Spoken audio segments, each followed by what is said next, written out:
Hello everyone, I am Rensi. Welcome to Rensi's Lessons. Cooperative എക്സാമുകൾക്ക് coaching class കൊടുക്കുന്ന ഒരു learning ആപ്പാണ് Rensis lessons എന്ന് പറയുന്നത്. അപ്പോൾ ഇപ്പോൾ നമുക്ക് റീസെൻ്റ് ആയിട്ട് വരാൻ പോകുന്ന എക്സാമാണ് case card bank assistant, then Khadi and village board junior cooperative inspector examination. Exam വരുന്നത് എന്താണ്? ഫെബ്രുവരി 28-നാണ്. അപ്പോൾ നിലവിൽ നമ്മൾ ക്ലാസ്സുകൾ പ്രൊവൈഡ് ചെയ്തുകൊണ്ടിരിക്കുന്നുണ്ട്. ഇപ്പം എക്സാമിനോട് അടുപ്പിച്ച് നമ്മളൊരു ക്രാഷ് കോഴ്സ് കണ്ടക്ട് ചെയ്യാൻ പോവാണ്. ക്രാഷ് കോഴ്സ് എന്ന് പറയുന്നത് എക്സ്ക്ലൂസീവ്ലി ഫോർ ബാങ്കിങ്. ഓക്കെ, നമുക്കറിയാം നമ്മുടെ ഈ ഒരു എക്സാമിൻ്റെ സിലബസിനകത്ത് വരുന്നത് 3 സബ്ജക്ട്സ് ആണ്. കോപ്പറേഷൻ ഉണ്ട്, അതേപോലെ തന്നെ ബാങ്കിങ് ഉണ്ട്, പിന്നെ നമ്മുടെ IT ആൻഡ് സൈബറിലുണ്ട്. അപ്പോൾ ഇതിനകത്ത് 40 മാർക്കിന് ക്വസ്റ്റ്യൻസ് വരുന്ന ബാങ്കിങ്ങിൽ മാത്രം കോൺസെൻട്രേറ്റ് ചെയ്തുകൊണ്ട് നടത്തുന്ന ഒരു 1 മന്ത് ക്രാഷ് കോഴ്സാണ് നമ്മൾ സ്റ്റാർട്ട് ചെയ്യാൻ പോകുന്നത്. ബാച്ച് തുടങ്ങുന്നത് ജാനുവരി 30-നാണ്.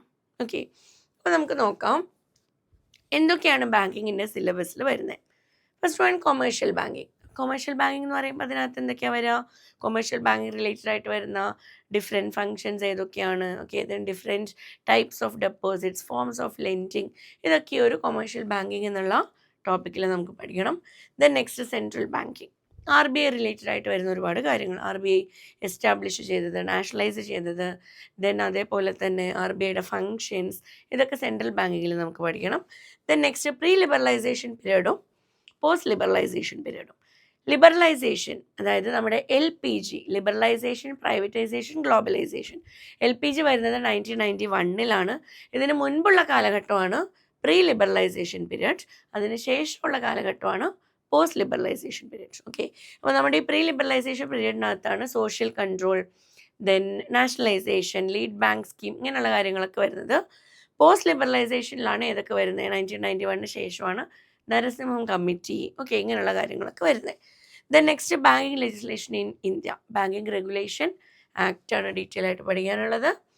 പിന്നെ വരുന്നത് practices of banking. Practice of banking എന്ന് പറയുമ്പോൾ അതിനകത്ത് നമ്മുടെ banker customer relationship, rights of banker, obligations of banker, ഇങ്ങനെയുള്ള കാര്യങ്ങളൊക്കെ വരും. Then law relating to negotiable instruments. NI ആക്റ്റിൽ വരുന്ന ഒരുപാട് കാര്യങ്ങൾ. ഓക്കെ, നെഗോഷ്യബിൾ ഇൻസ്ട്രുമെൻറ്റ്സ് ആയിട്ടുള്ള bill of exchange, promissory note, cheque പോലുള്ള ഇൻസ്ട്രുമെൻറ്റ്സുമായി ബന്ധപ്പെട്ടുള്ള കാര്യങ്ങളാണ് ഈ ഒരു മൊഡ്യൂളിൽ നമുക്ക് പഠിക്കാനുള്ളത്. Then next agriculture and micro finance by banks. ഇതിനകത്താണ് നമ്മുടെ പ്രയോറിറ്റി സെക്ടർ ലെൻഡിങ്, അതിൽ വരുന്ന difference targets and sub targets, then Kisan credit card, ഇതൊക്കെ നമുക്ക് പഠിക്കാനുള്ളത് ഈ ഒരു 8ാമത്തെ മൊഡ്യൂളിലാണ്. Then next technological advances in banking, നമ്മുടെ NEFT, RTGS പോലുള്ള കാര്യങ്ങൾ. Then recent trends in Indian banking. Okay, camels rating പോലുള്ള recent trends.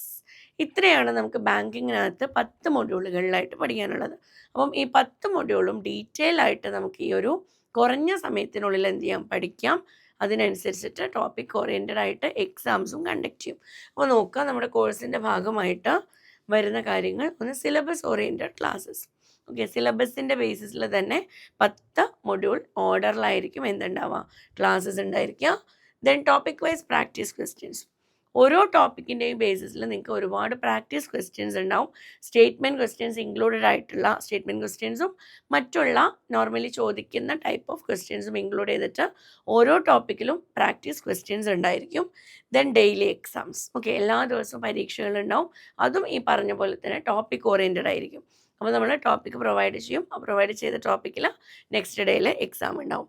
Then study materials. Okay, ഇത്രയും കണ്ടൻറ്റ് ബാങ്കിങ്ങിൽ വരുന്ന 40 മാർക്കിൻ്റെ മുഴുവൻ ടോപ്പിക്കും കവർ ചെയ്യുന്ന രീതിയിലുള്ള സ്റ്റഡി മെറ്റീരിയൽസും നിങ്ങൾക്ക് അവൈലബിൾ ആയിരിക്കും. ഇത്രയാണ് നമ്മുടെ കോഴ്സിൻ്റെ ഭാഗമായിട്ട് എന്ത് ചെയ്യുന്നത്? നമ്മൾ പ്രൊവൈഡ് ചെയ്യുന്നത്. ഓക്കെ, അപ്പോൾ കോഴ്സ് എന്ന് പറയുന്നത് ക്രാഷ് കോഴ്സാണ്. എക്സാമിന് നമുക്ക് വളരെ കുറഞ്ഞ സമയമേ ഉള്ളൂ. ഏറ്റവും കൂടുതൽ നമ്മൾ പ്രിപ്പയർ ചെയ്യേണ്ട ഒരു സമയമാണ്. അപ്പോൾ ഈ ഒരു ടൈമിൽ നമ്മൾ വളരെയധികം ഫോക്കസ് ചെയ്യേണ്ട ഒരു ഏരിയയാണ് ബാങ്കിങ് എന്ന് പറയുന്നത്. ഓക്കെ, അപ്പോൾ മുൻപ് നമുക്ക് നടന്നിട്ടുള്ള പരീക്ഷകളൊക്കെ നോക്കിക്കഴിഞ്ഞാൽ അറിയാം, JCI, കേരള ബാങ്ക് എക്സാമുകളിലൊക്കെ ബാങ്കിങ്ങിൽ നന്നായിട്ട് സ്കോർ ചെയ്ത് കഴിഞ്ഞാൽ നമുക്ക് ലിസ്റ്റിൽ വരാനുള്ള ചാൻസ് കൂടുതലാണ്. ഓക്കെ, അപ്പോൾ ബാങ്കിങ് നന്നായിട്ട് നമുക്ക് പ്രിപ്പയർ ചെയ്യാൻ വേണ്ടിയിട്ട് ഈ ഒരു കോഴ്സ് നിങ്ങളെ നന്നായിട്ട് സഹായിക്കും. അപ്പോൾ നിങ്ങൾക്ക് അഡ്മിഷനും മറ്റുള്ള ഡീറ്റെയിൽസിനും വേണ്ടിയിട്ട് എന്ത് ചെയ്യുക? ഈ ഒരു നമ്പറിൽ കോൺടാക്റ്റ് ചെയ്യാം. ഓക്കെ, നമുക്ക് ഒരുമിച്ച് പഠിച്ച് മുന്നേറാം. Thank you.